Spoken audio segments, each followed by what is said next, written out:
All right, so one of our last videos pissed off a lot of Mexicans, and it rightly pissed them off because we were wrong in it. Expats and immigrants are two different things, and words do have meanings, and we're going to discuss exactly what an expat is and exactly what an immigrant is. And it's not what you think. It's not what Americans think. It's not what Mexicans think. These are two different words that have very specific meanings. So let's find out who is an expat, who is an immigrant. You might be surprised. You might be surprised. Let's get started.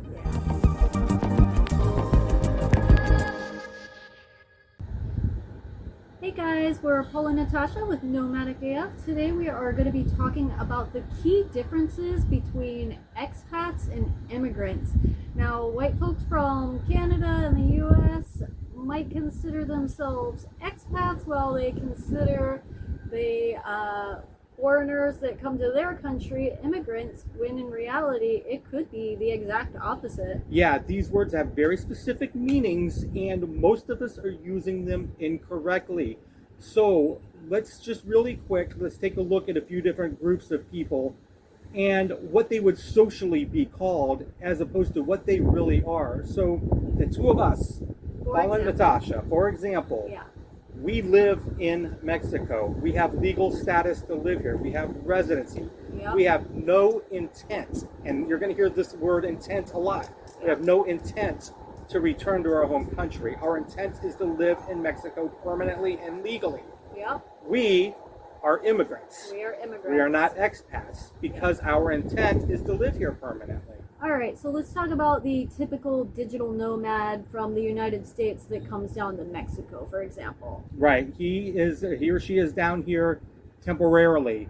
They have a tourist visa. They're going to work remotely, and when their tourist visa expires, they're going to move on to Guatemala, Colombia, Nicaragua, The typical tourist routes. The typical tourist routes. Okay, this person is an expat. They have no intent to stay here long term. They are expatriated from their country with no long-term place to live. That's an expat, right? All right, now let's talk about it from the different direction, okay? Let's talk about this Mexican guy who comes up into the States for whatever, 1, 3, 6 months to work temporarily. Seasonal work, and then he's going to return to Mexico. This person is not an immigrant. They are an expat. Their intent is to return home. Their intent is not to live permanently in the United States. That makes seasonal workers expats. Okay, so next we are going to talk about, for example, a Mexican family that moves north to the United States with the intent to raise their family there, enroll them in schools, buy property, start a life. Their intent is to live in the U.S. long term. These are immigrants. Their intent is to live there long term, as opposed to an expat whose intent is not to live there long term. These terms, expats and immigrants, are not interchangeable, but they describe anyone from any country, any race, any social status. They're the same words for a Mexican living in the United States as a United States citizen living in Mexico. It's the same for a Chinese person in Europe or a European in Africa. The words expats and immigrants have very specific meanings, and they relate to everybody. The same meaning is for everyone, right? So let's get very detailed on what the words expats and immigrants mean and why in our last scenario certain people were considered expats and certain people were considered immigrants. So let's get into this. Let's do it.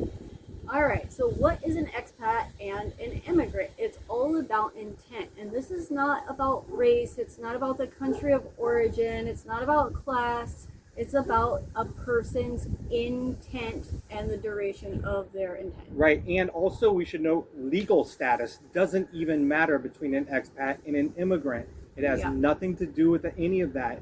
And we're going to look up very detailed definitions of these two words, and that's where we're coming from here. So first, let's look at expat. An expat is a person who is temporarily living in a country that is not their own. That's it. That's it. And it doesn't matter if you're a Mexican from the United States, from Canada, China, Europe, Africa. It doesn't matter. Nope. You are an expat if you have expatriated from your country, right? Yeah. You are on a temporary status. You're not living anywhere long term. You are an expat. All that means is you're not living in your own country. Anybody can be an expat. And Now, an immigrant is different. An immigrant is intent. You intend to live somewhere full time and permanently. like us. Like us, we are immigrants. We intend to live in Mexico long term. We have legal residence. That makes us immigrants. An immigrant can be from the United States, Canada, Mexico, or any other country. These definitions of expats and immigrants from numerous different dictionaries. Here, then we went into AI, 2 different AIs, and said, pull this definitions from as many dictionaries as you can. So here's ChatGPT. The definition for an expat is the same. It's written across Oxford, Cambridge, Dictionary.com, Vocabulary.com, all of it. It's just a person who has left their country for an indeterminate amount of time. That's it. They haven't left it for good. They're leaving for a week, 2 weeks, a month, a year.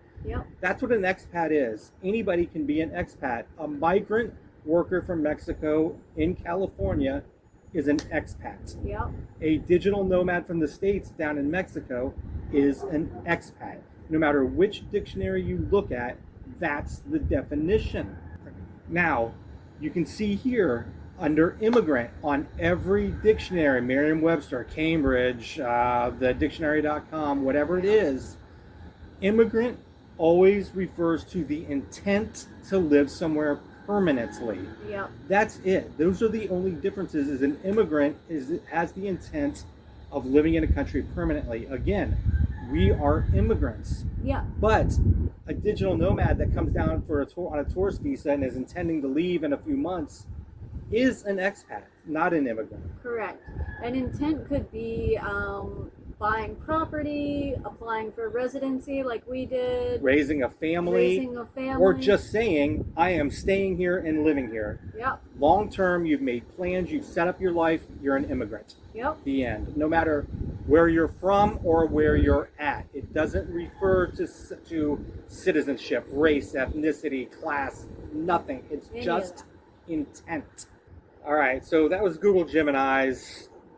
When they parse through all the dictionaries, those were the descriptions, right? This is ChatGPT's. It's the exact same thing.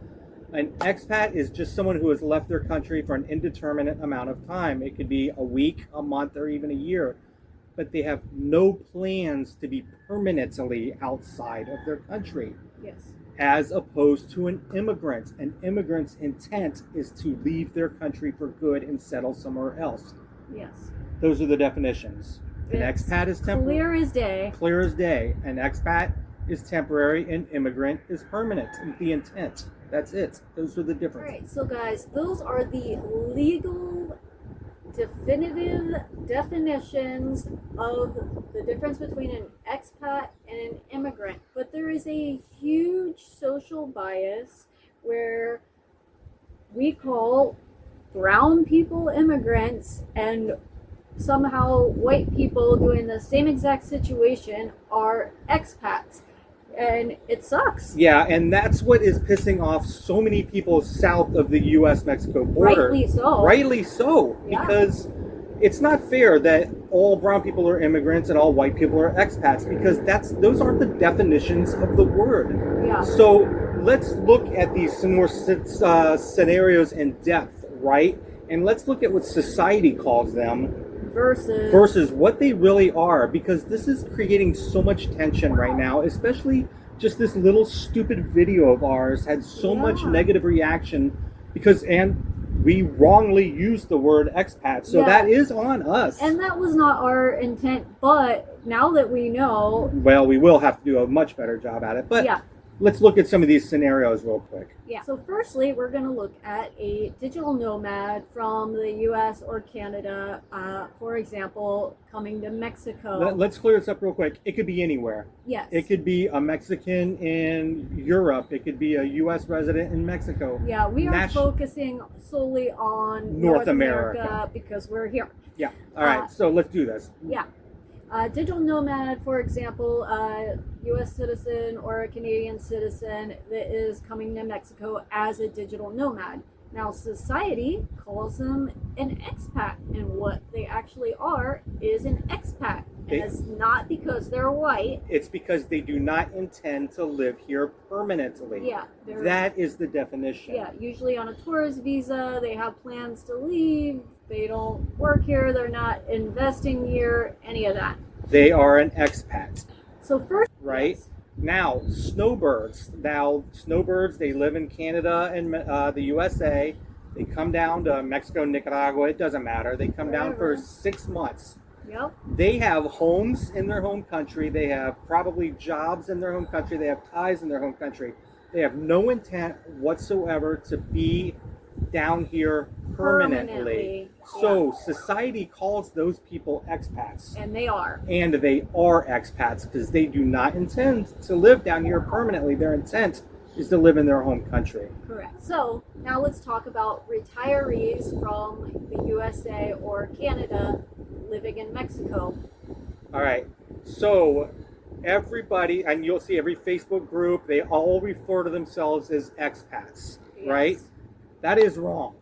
They are immigrants because their intent is to retire in Mexico and live here permanently. They have set up a life here and they have no intent on returning to their home country. Yes, they are immigrants, and they may be legal immigrants or they may be illegal immigrants. Or undocumented immigrants. Regardless, they're immigrants. They're immigrants because they live down here and they intend to live here permanently. They may call themselves expats, but they're immigrants. All right, so now let's talk about USA citizens or Canadian citizens that have moved to Mexico, overstayed their tourist visas, and are living here illegally. Now, they could be raising families, they could own a business here. All of this stuff is able to be done illegally, and some people do it, right? Yeah. Now, they call themselves expats, but they're not. They are immigrants because their intent is to stay here permanently. Yep. They have a family, they have a business, they have a home and a place to live. Their intent is to live in Mexico permanently. Yep. They are not expats, they are immigrants. Yes. Now, they are not legal immigrants. They are undocumented and illegal because they've overstayed their tourist visa. Right. Regardless, they're still immigrants and not expats. One more example of U.S. Citizens or Canadian citizens that are coming down to Mexico as remote workers. Right. Now, these are different than digital nomads who are on a tourist visa and they're going to pop around different countries and whatever. This is a remote worker who has a job in their home country, right? But they live in Mexico or wherever, and they work remotely. Their intent is to live in Mexico, even though their job is in the States. Yeah. These are not expats. These are immigrants because their intent is to live in Mexico. Yeah. If they were digital nomads and their intent was to move on after their visa expired, they would be expats, but their intent is to live in Mexico. They are immigrants. Yep. Okay, so that will cover people north of the U.S.-Mexico border coming down. Let's discuss people south of the U.S.-Mexico border heading north. Right. So now a lot of that. Yeah, that's all right. So Okay, so now we are going to talk about the, for example, the seasonal workers coming from Mexico, heading north, doing agricultural jobs, construction worker, whatever. They're just going 1 to 3 months up north, earn some money, come back home. Now, society will call these people immigrants, whether they're legal, illegal, none of that matters. They are called immigrants, but that is not the case. These people are expats. Their intent is to return home, not to live full-time in Canada or the United States. So an agricultural worker or a seasonal worker from south of the border coming up north is not an immigrant. They are expats by Expats. every single definition of both words. Yep. Next, we're going to talk about Mexicans with legal permanent residency either in the United States or Canada. Right. They have moved their entire families up from Mexico or Guatemala or Nicaragua, whatever. It doesn't matter. Yeah. They've moved to the United States. They've enrolled their children in school. They've bought a home. They've got jobs. Their intent is to live in the United States. So society calls them immigrants, and that is what they are because their intent is to live full-time in the States. Yeah. Okay, so let's talk about undocumented people coming to the United States or Canada. Right. So society would call that an immigrant. Well, since their intent is to come and live permanently in the United States, that is exactly what they are, is an immigrant. Just like we're immigrants in Mexico, they would be immigrants in the United States. There's no negative connotation to this word. It is just a definition. But we have to use the right definitions, right? We have to know the differences between an expat and an immigrant because it's causing a lot of hurt and it's causing a lot of strife, especially where we live now. Yeah, absolutely. All right, so we're not doing this to be divisive. Like, words really do matter and definitions matter. And all of us are really using the wrong words and we're using immigrants in such a negative connotation and that it's really not fair to anybody, right? And to come down here and refuse to be called an immigrant because you're an expat, that's also wrong. I mean, we're all using it incorrectly. And it's not because we're racist or we hate these words or labels. It's just this cultural bias we were grown up with. Yeah. But we've got to shed that shit. We got to do better. We got to do a lot better because these words do have meanings. And not every brown-skinned person from south of the border in the States or Canada is an immigrant. Yeah. Some are expats. Yeah. And not every white bread person down here south of the border is an expat. Some of us are immigrants. A lot of us are immigrants. Yeah. So be careful with the words you choose because they really do matter. All right, guys. Well, we hope that cleared some stuff up, the definition of the expat versus immigrant, and we hope that you can now start using the words correctly, like we definitely will be from here on out. We definitely will be. Yeah, absolutely. So immigrant doesn't have anything to do with legal status, color, country of origin, or destination. It's all about intent. Do you plan to live in this country permanently? You're an immigrant. Are you there temporarily? You're an expat. The end. That's it. That's all it is. So let's try to use these words correctly from now on, right? And hopefully you'll keep tuning in and not be too pissed off at us. Yeah, and leave a comment in the description below because we're always looking to improve. Just don't kill us too bad in there. Yeah. All right. Until next time.